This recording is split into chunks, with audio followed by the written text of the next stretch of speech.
Хочу показать вам, с чем я вожусь. Попросили очень знакомые. Где они взяли эту печку, я не знаю. Она такая грязная, как будто она где-то в солдатской столовой служила. И солдаты не хотели ее мыть вообще. Посмотрите. Это ужас. Есть такие хозяюшки у вас? Или знакомые девушки, которые вот до такого состояния доводят предметы быта и кухонной утвари? Как это все может служить в таком состоянии? Вам самим не гидко, не бридко? Ой. А панель какая красивая, смотрите. Заявленный отказ. Не работает клавиатура. И вы знаете, видно, что кто-то пытался уже расклеивать ее. И я уже добрался, но понял, что... А смотрите, даже не знали, что здесь можно сделать красоту. Вот надо было всего лишь подорвать. Ах! Навье можно продавать. Печка Dell. Я посмотрел сегодня по интернету. Нет таких клавиатур. Давно это было. Печка 2005 года. Красивая лицевая панелька, конечно. Вот такой шлейф. И что? И вот это вот не хочет работать все. Это матрица клавиатурная. Сейчас посмотрим схему. Почему они такие, не знаю. У меня печка Samsung 1996 года. И у нее тоже такого типа клавиатура. Так до сих пор все живое. Правда, последние пару лет она у меня в гараже и пользуюсь я редко. Но вот она столько лет прослужила. Сейчас вам покажу. Вот моя личная красавица. Она даже в гараже у меня чище, чем у них дома была. Вот такая же клавиатура, вы знаете, ну прекрасно работает. Вот такая модель. Ни разу не было никаких отказов. Видимо, в этих первых что-то с технологией было по-другому. И делали качественно.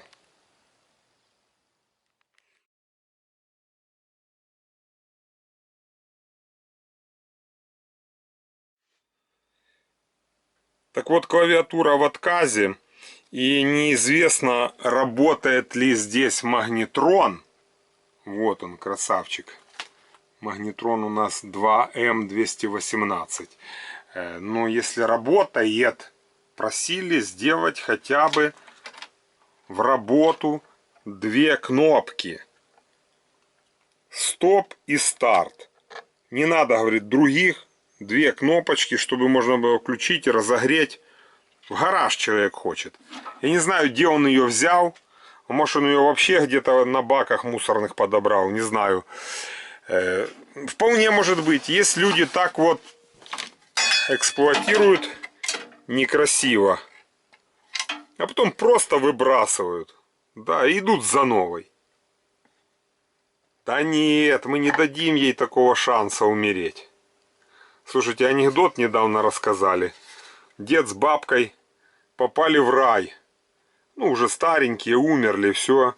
Идут под ручку с дедом, райский сад, яблочки кушают, там, в общем, все приколы радостной, счастливой жизни. И тут дед бабе как даст подзатыльник. Она вопит: за что? В чем я провинилась? Если б не твои диетические супчики, давно бы уже тут были, лет 20 назад. Вот так и с этой печкой. Если б не твои руки, Геннадий Александрович, на мусорке бы она была. А так вот сейчас будем пытаться сделать. Но, на что хочу обратить ваше внимание. Шутки шутками. Посмотрите, какой у нее солидный агрегат стоит на блокировочных кнопках. Если вы сейчас купите новый Samsung печку, вы обалдеете. Там такая кишка сейчас стоит, что уже даже новая может идти в отказ. Она там телепается, вот это весь пластик, все там сэкономлено. Здесь же такой механизм с многими ребрами жесткости. И это радует, конечно, старая эта конструкция по сравнению с новой. Я не знаю, надо было фонарик включить, показать. А тот, кто будет открывать новые печки, вот посмотрите, чем отличается. И вы поймете, о чем я говорю. И там происходит неправильное срабатывание в новых кнопок. И горит предохранитель, который там уже вообще один. Уже не усложняют себя сильно токовыми цепями и слаботочными цепями. Один предохранитель на всю микроволновку. Так вот, телепаются эти кнопки во все стороны. Гуляют. Ну, они не должны жестко, конечно, сидеть, но все равно не годится в современных. Вот эта экономия до добра не приводит, ребята. Это печка. Если магнетрон здесь не потерял эмиссию, она будет еще служить и служить человеку. Так, конденсатор, диод. В этом корпусе предохранитель высоковольтный, трансформатор, магнетрон, входной фильтр. Вот, самое главное же, плата электроники. Плата электроники. Вот она. Так вот, как же нам сделать, чтобы работало всего две кнопочки? Вот сюда входит шлейф. Без схемы, конечно, здесь можно долго и нудно заниматься вот такими всеми подборами. У кого очень много времени, можете попробовать. Но благо, что у нас есть сейчас есть интернет, и нам не нужно мучаться с подборами, с пробами всякими. На сайте Монитор, кажется Монитор, извините, или СПЭК, повторяюсь, эти сайты — это Мекка телемастеров и мастеров всего бывшего Советского Союза. Там и бытовая техника, и различная электроника, и нестандартная электроника. Очень советую эти два сайта. Маркировка платы. Так вот, на них я нашел вот эту схему по вот этой именно печке. Получится показать на весь экран. Вот вам весь секрет. Наша кнопка стоп и старт. Нам нужно взять 9-ю ножку этого разъема и через кнопочку замкнуть ее с катодом диода D5. А чтобы сделать кнопку старт, нужно эту же цепь, 9-ю ножку разъема с диодом D4. И всего-то. И эти кнопки можно прекрасно вот здесь вот внизу поставить. Сейчас я подберу кнопки, сейчас я попробую и покажу вам, как это получилось. А вы бы какие кнопки поставили? Вот эти слева или вот эти справа? Эти справа современные, китайские. С гаечкой, шайбой Гровера. Да они красиво будут на панельке смотреться. Большие. Удобно мужскими крупными пальцами нажимать. А вот это, не помню. Давно это было. Когда-то снял с какой-то аппаратуры. Хорошие советские микрики. В этих щелчок есть. Удобно, слышишь, нажал или нет. А здесь, ну, не щелчок, но какой-то звук тоже есть. А вот хочу вам показать. А посмотрите, какая классная конструкция. Это где-то с коммутирующей аппаратуры на переднюю панельку крепится двумя винтами. Показываю. Нажимаем. Выдвигается. И зажимает вот крайние контакты внизу. Отпускаешь, замыкает внутренние. О, какая интересная электроника. Вечная. вечная, я думаю. Все зависит от качества вот тех вот посеребряных, скорее всего, контактов, которые там были. 10-й месяц 1970 года. Вот как делали. А может, вам придет в голову какая-то идея? Ведь многие вещи забытые, они возможны и при новом применении. Может, какие-то китайцы молодые и не знают, что вот такие были штуки. Может, они сейчас посмотрят. Вот я китайцам продемонстрирую, потому что про нас уже речь не идет. Мы уже вообще ничего не выпускаем. Какой-то китаец посмотрит, и ему придет идея в голову. Он скажет: yes, Эврика, готов сделать на современном уровне промышленном такую же штучку для электроники. Так, есть. А еще какая штука? Вот то, что внутри этих кнопок стоит. Это вот такие микрики, МПшечки, МП3.1. Они есть в справочниках по коммутационным приборам. Крепление двумя винтиками. Это из какой-то другой партии. Видите, без металлической скобы. Обозначение 1, 2, 3. Здесь тоже есть 1, 2, 3. Есть. Так. Хорошие, надежные. То есть вот эти на их базе. Просто добавлен сюда металлический такой каркасик и пружинка. И удобство крепления к передней панели. Кстати, где-то есть и декоративные гаечки на них. Так. А когда искал вот эти все микрики, то нашел вот такой микрик. А как вам звучок? А самое интересное, надписи, смотрите. Сделано в СССР. МП-1102. Тоже МПшка, оказывается. 380 вольт 4 ампера. 220 вольт 4 ампера. Какие у них мощные...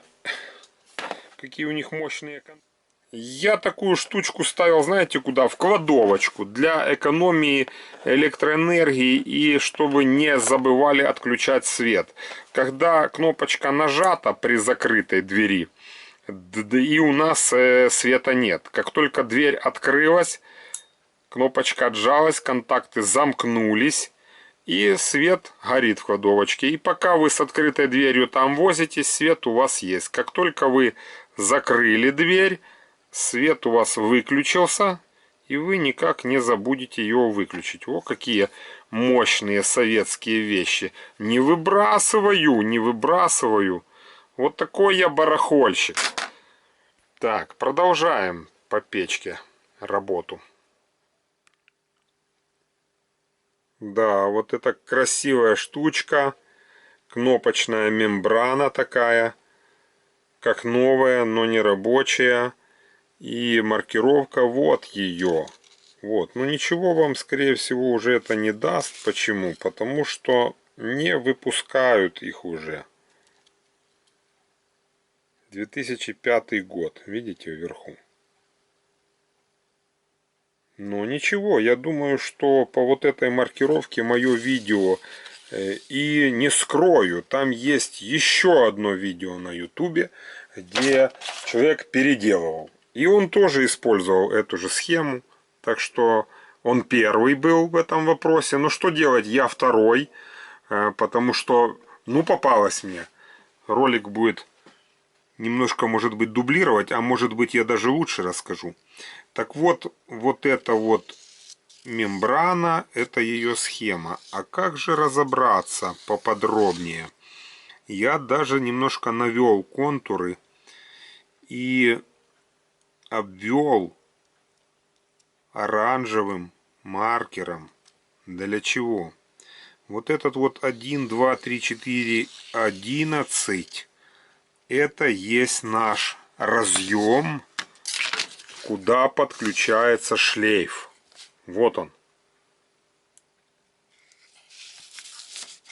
И если смотреть со стороны печатных проводников, со стороны пайки, со стороны монтажа. Давайте так, я приблизюсь. Вот это у нас будет первая ножка, вот это вторая, третья, четвертая. Смотрите, оранжевым я уже себе пометил. И пятую фиолетовым маркером. Шестая, седьмая, восьмая, девятая, десятая, одиннадцатая. Вот они. Вот эти ножки. И вот они в этом же порядке. Ну, показаны такой буквой Г. Интересной, да? 11. Так вот, кнопки стоп и кнопки старт на этом разъеме. Кнопка старт 4 и 9. Кнопка стоп 5 и 9.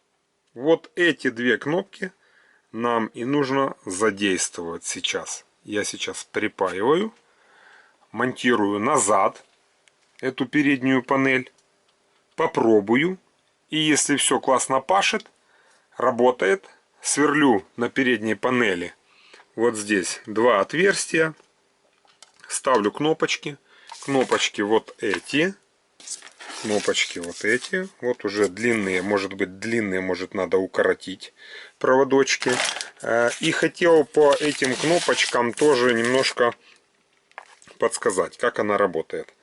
Маркировка контакта у нее 1, 2, 3. Один он дальше немножко отнесен от второго, да, а третий ближе ко второму. Вот я примерно так и нарисовал. Значит, нормально замкнутые у нас первый, третий.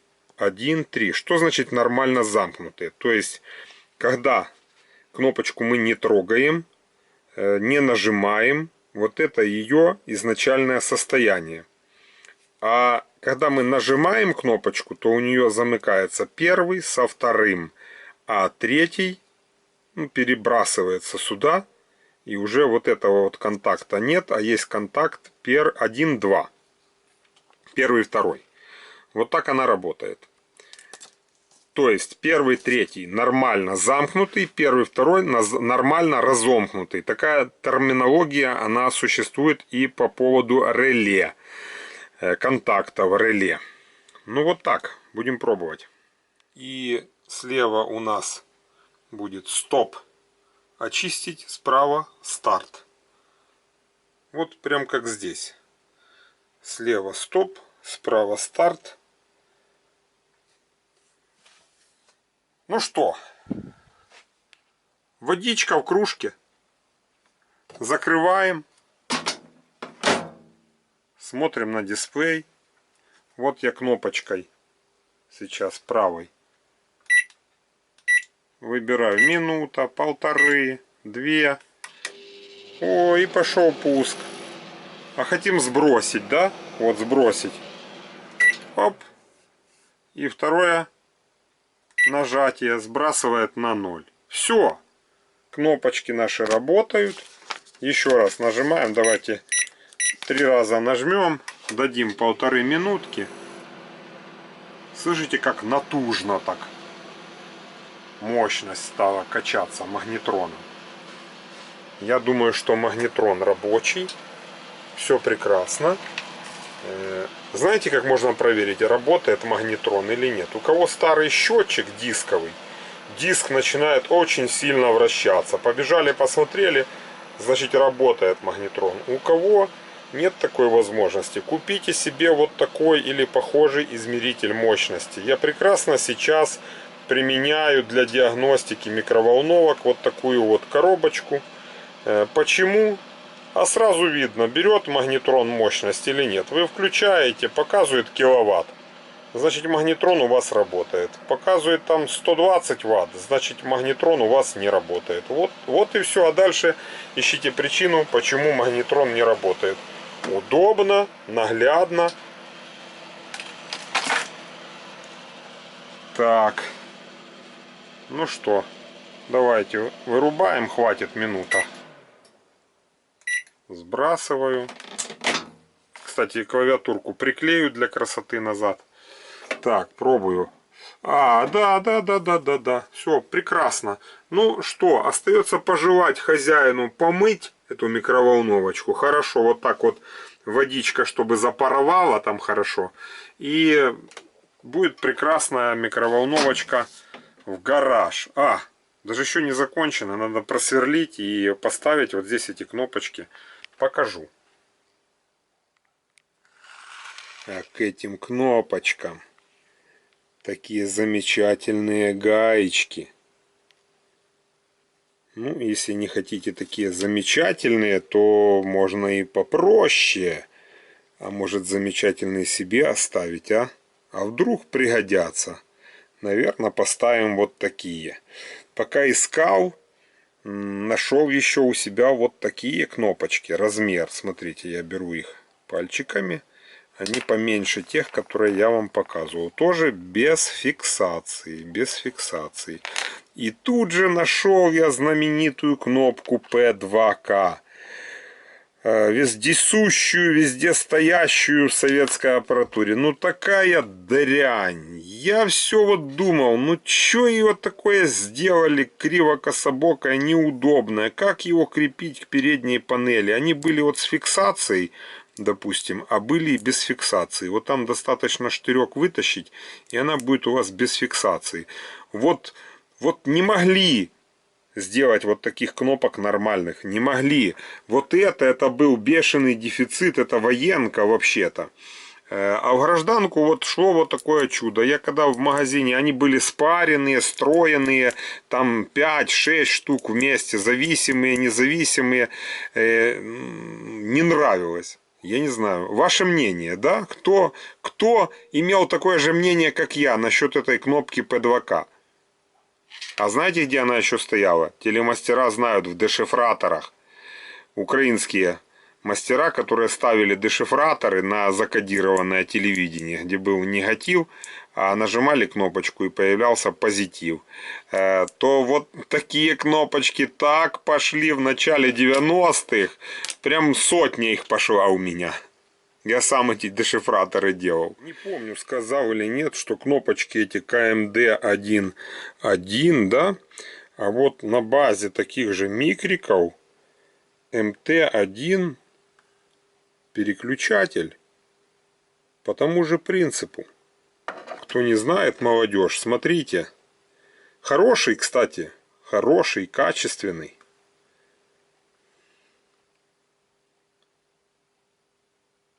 Кстати, хороший, качественный переключатель. Ну, конечно, не для больших токовых нагрузок. Так что, если где-то увидите на базаре, смело применяйте в своих конструкциях. Я давно в своих радиолюбительских целях использую 220-вольтовый шуруповерт. Вот такой вот малоизвестной китайской фирмы. И не нарадуюсь. Все мелкие сверления, не требующие большой мощности. У меня есть и мощные электродрели. И закручивание, и откручивание. Но не нужно никаких абсолютно аккумуляторных шуруповертов. Все у него есть здесь, как у обычного шуруповерта, и регулятор оборотов, и реверс, и усилие регулируется. Ну, просто замечательно. Я сделал разметочку, сразу прохожу сверлом потоньше, а потом пройдусь сверлом потолще. И все. Готово. Почему ты не помыл?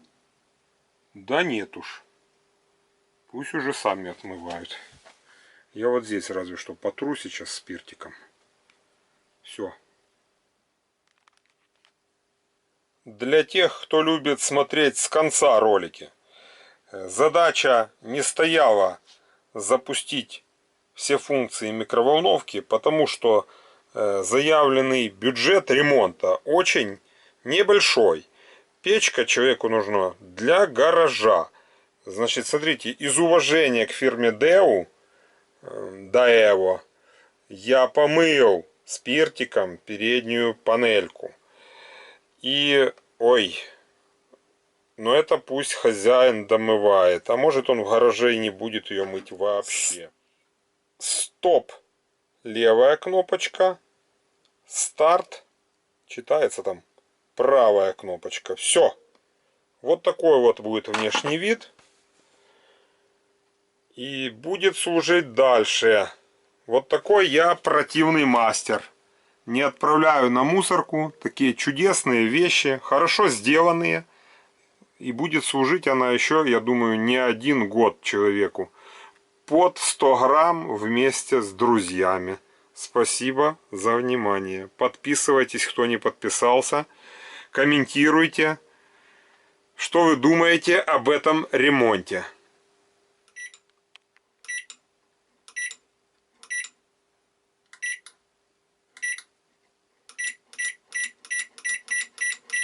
Ну, захочет человек сделать 5 минут. Вот, ему для разогрева и хватит. Не забываем ставить сосуд с водой внутрь микроволновки. Остановить. Надо ему остановить. Остановит. Надо запустить.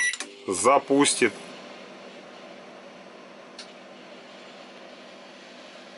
Две самых главных, самых основных функции.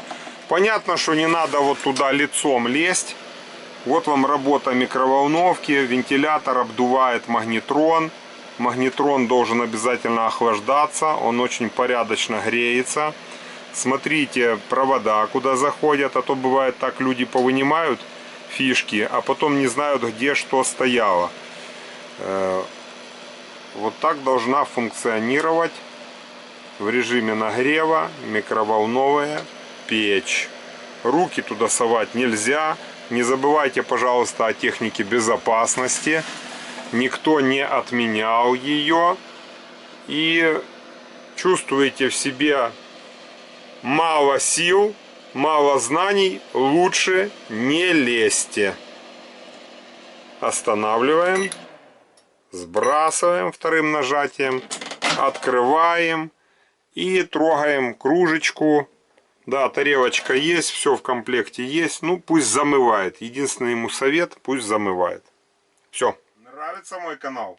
Подписывайтесь. Будет много интересного.